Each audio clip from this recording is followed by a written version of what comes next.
एक तो एसिडिटी होती है और दूसरी चीज़ हाइपर एसिडिटी। ये दोनों चीज़ों में फ़र्क क्या है?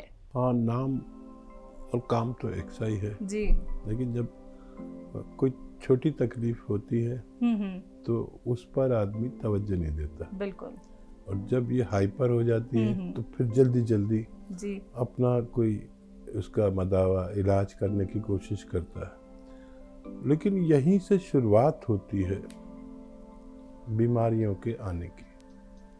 अगर पेट में एसिडिटी है, हाइपर है और कब्ज़ है, जलन है, अपच है, समझ लीजिए कि अगर आपने इसको कंट्रोल कर लिया तो फिर आने वाली सैकड़ों बीमारियां रुक गई। जैसे एक सिस्टम है, हमारे पेट का निज़ाम उसका सिस्टम है। अगर वो सिस्टम दुरुस्त रहेगा तो पेट को बीमारियों की माँ कहा जाता है, बीमारियों की जननी।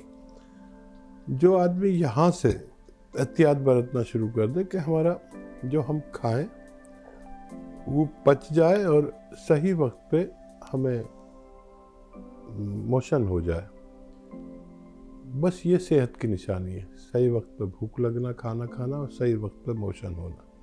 अगर इसमें बाधा आ रही है, समझ लीजिए कुछ बीमारी इंतज़ार कर रही है कि ज़रा सी गलती करे और एक बीमारी दाखिल हो जाए। ये पेट से ही है पूरा निज़ाम, पूरा सिस्टम। कभी पेट इस वजह से हमारा इम्प्रेस हो जाता है कि हमारे लीवर में प्रॉब्लम होती है। कभी पेट इस वजह से इम्प्रेस हो जाता है कि हमारे आंतों पे सूजन होती है, मैदे पे वर्म होता है। कभी आंतों में चिकनाई, जो एक्लेमिनेशन है, वो ख़त्म हो जाता है। कभी आंतों में सूजन होती है।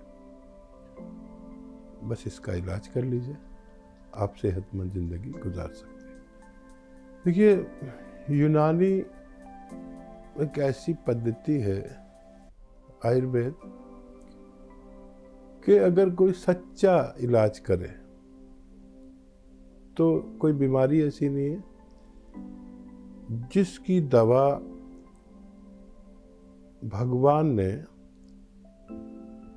ज़मीन पर इंसानों को उस बीमारी के आने से पहले दवा भेज दी है।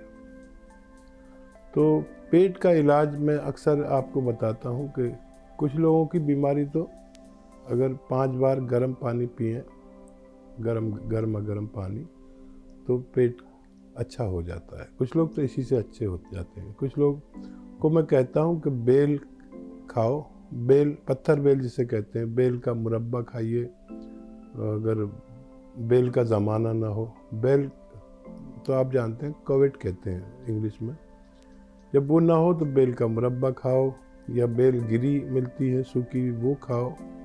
तो कुछ लोग उससे ठीक हो जाते हैं। कुछ लोग इससे ठीक हो जाते हैं कि 1 चम्मच या 2 चम्मच अरंडी का तेल पी लो, लेकिन गर्मा गर्म पानी या गर्मा गर्म चाय के साथ।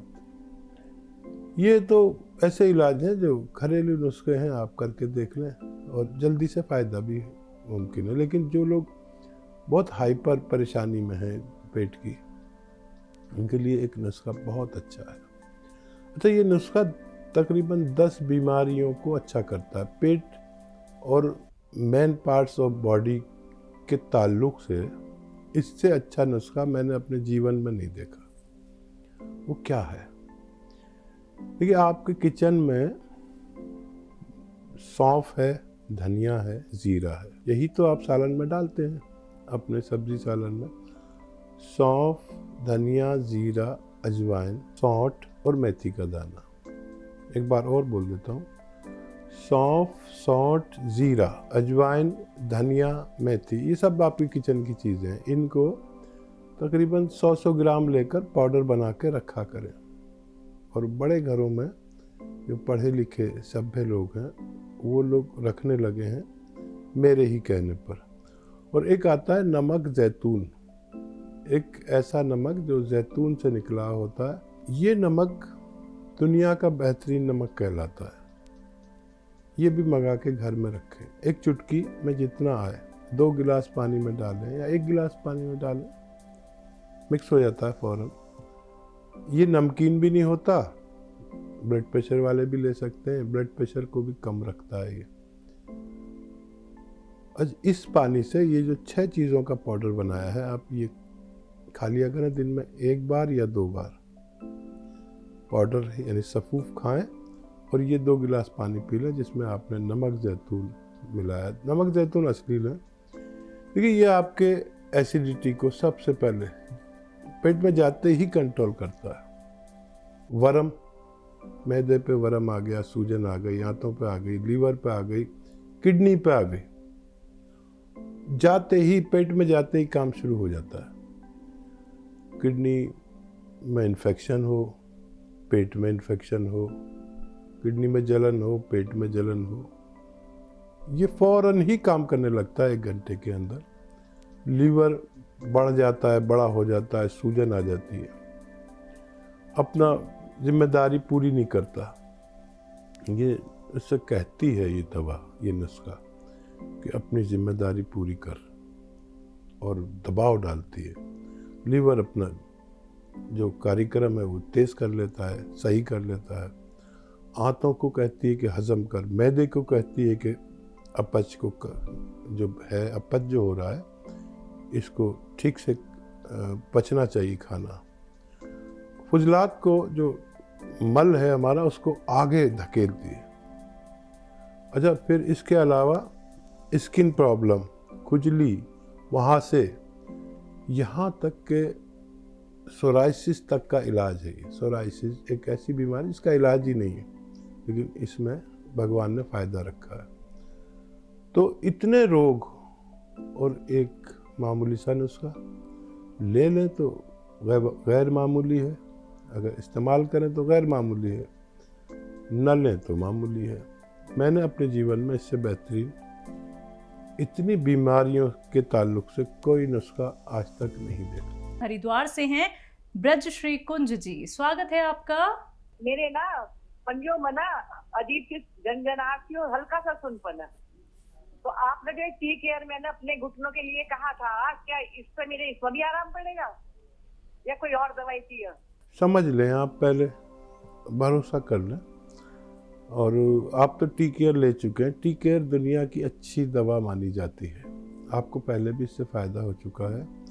और ये जो पंजों में झंझनाहट हो या खिंचाव हो, या ऐसा लगता है गीलापन सा लगता है, या पिंडलियों में खिंचाव हो, या थाइज में खिंचाव हो, या घुटनों में दर्द हो, या कमर में दर्द हो, इन सब का एक ही मतलब है कि हमारी कमर में नसें प्रेस हो रही हैं। जो नसें, जो रगें, जो नर्व खून सप्लाई के लिए पैरों तक जा रही हैं, वो अवरुद्ध हो रही हैं। यानी उन नसों को कोई चीज़ दबा रही है, जो खून तेज़ी से आना जाना चाहिए, वो ड्रॉप ड्रॉप यानी कतरा कतरा जा रहा है, जिसकी वजह से अनइजीनेस, खिंचाव, दर्द या सुन होना, या किसी किसी को जलन भी होती है। तो ऐसे लोग याद रखें कि ये जो टी केयर आपने सवाल किया है, टी केयर आपके लिए मुफीद है। टी केयर उस सूरत में ज़्यादा फ़ायदा करती है जब आप वो सब हिदायतें जो मैं आपको तंबी करता हूँ कि ये ना करें और ये करें। वेस्टर्न टॉयलेट यूज़ करना, ऐसा कुर्सी वाला शौचालय, और वज़न ज़्यादा हो तो थोड़ा कम कर लें, और वज़न ना उठाएं, झाड़ू पोंछा ना करें जब तक आपका इलाज चल रहा है। और टी केयर आप सुबह नाश्ते के बाद और रात को खाने के बाद इस्तेमाल करें। पानी से भी फ़ायदा करेगी, और आप 40 साल से ज़्यादा की हैं तो दूध भी ले सकते हैं, लेकिन कम चर्बी वाला दूध लें तो ज़्यादा बेहतर है। दोनों से फ़ायदा करेगी। खाना खाने के बाद इस्तेमाल करें, और आप पहले भी फ़ायदा उठा चुके हैं। ये नुस्खा बहुत कामयाब है, आप इसे ले सकते हैं, फ़ायदा उठाएं।